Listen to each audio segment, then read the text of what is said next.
When I think of going out to the morning blinds at sunrise, it reminds me of Ravel's Bolero.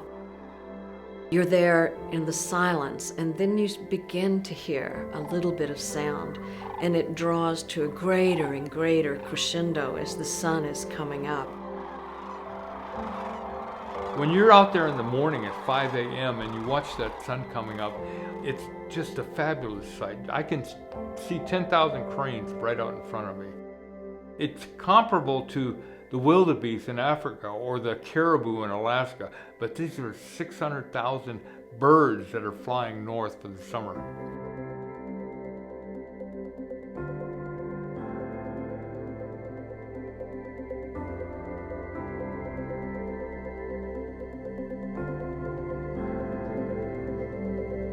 I've always been rather nomadic.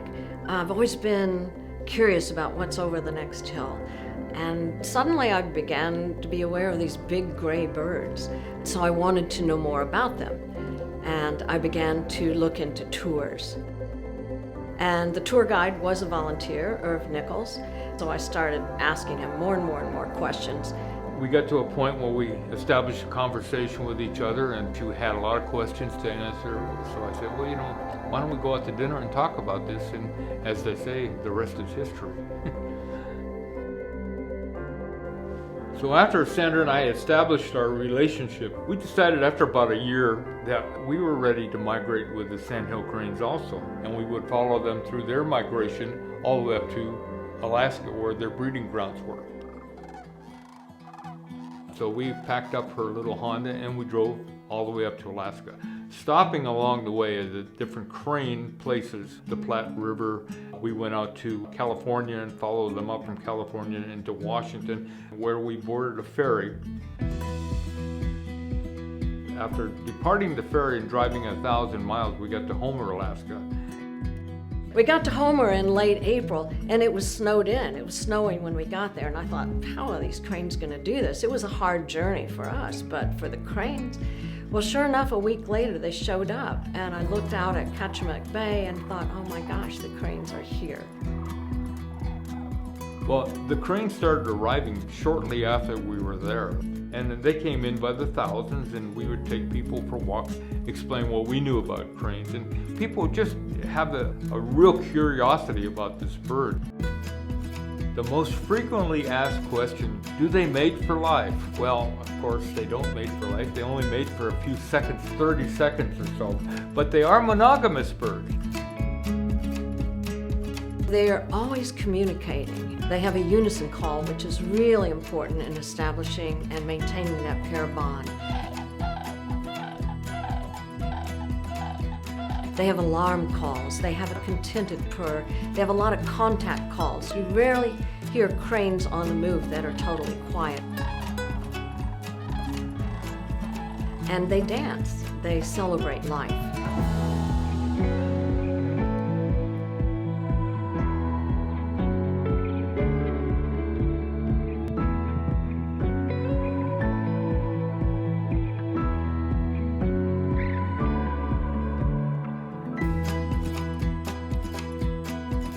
They're remarkable, alert, adaptable, communicative birds.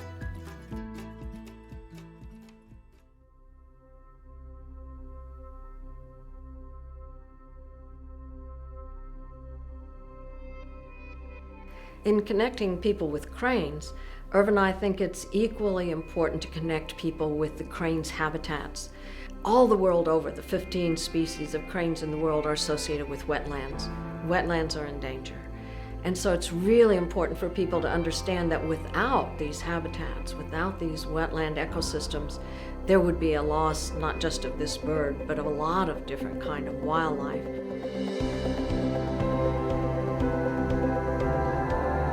Over the years now, working with Sandra and working with these birds, we've experienced a love for all birds, basically, and a depth of feeling that I never knew I had.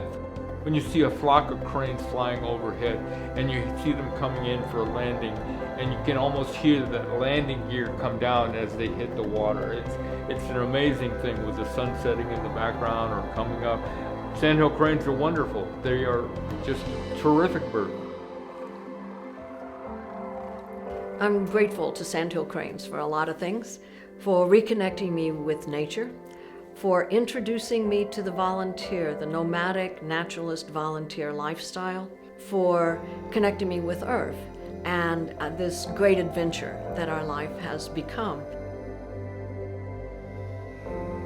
Try to pick out those moments in your life where one little thing has made a difference to you, and that moment has changed your life. Maybe it was deciding to have children, and that's changed a lot of people's life, of course. Maybe it's the moment you decided, hey, I want to be a baker or a cook, and you're in finances or something like that.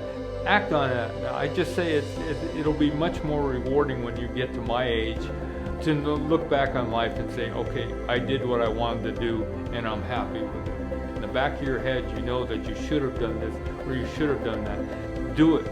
Do it before it's too late.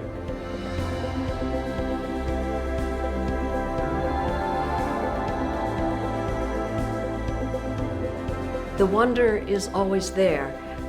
The more you know about these birds, the more you appreciate them and the more fun it is. So it never gets old.